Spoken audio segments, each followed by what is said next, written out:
especially the fee. Umpire দুর্নীতি করে আমাদেরকে হারিয়ে দিয়েছে, না হলে এই ম্যাচ আমরাই জিততাম। ভারতের বিপক্ষে ম্যাচ হেরে উপস্থাপকের প্রশ্নে বোমা ফাটিয়ে একই বলল সাকিব আল হাসান, যা মুহূর্তেই ভাইরাল।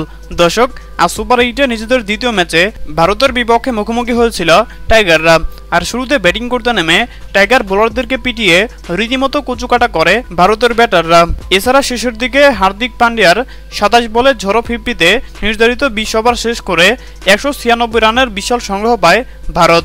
আর 197 রানের লক্ষ্য তাড়া করতে নেমে শুরু থেকেই ভারতের বোলারদের বোলিংয়ে অনেকটা চাপেই থাকে টাইগার ব্যাটাররা। এদিন 13 রানে লিটন দাস সাজগোলে ফিরত যাওয়ার পর লড়াই করতে থাকে ওপেনিংয়ে ব্যাটিং করতে নামা তানজিদ তামিম লড়াই করতে থাকে, কিন্তু দুর্ভাগ্যবশত 31 বলে 29 রান করে সাজগোলে ফিরত যান তিনি।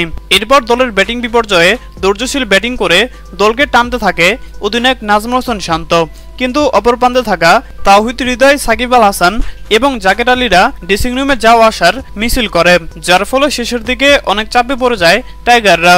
শেষ পর্যন্ত নির্ধারিত 20 ওভার শেষ করে 8 উইকেট হারিয়ে 146 রান করতে সক্ষম হয় টাইগাররা, যার ফলে 50 রানের বিশাল ব্যবধানে জয়লাভ করে ভারত।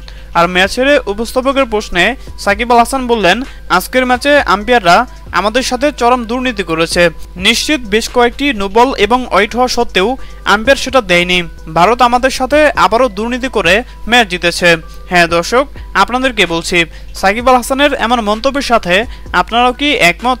জানিয়ে দিন আপনাদের গুরুত্বপূর্ণ মতামত আমাদের কমেন্ট বক্সে। ধন্যবাদ।